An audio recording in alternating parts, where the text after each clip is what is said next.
under my skin. My father always thought if I was strong and fought,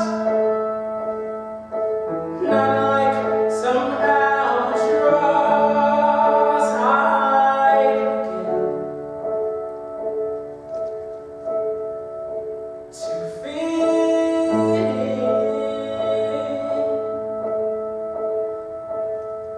Look at me, powerless and holding my breath, trying hard to repress what scared him to death. It was never easy to be his type of man, to breathe freely was not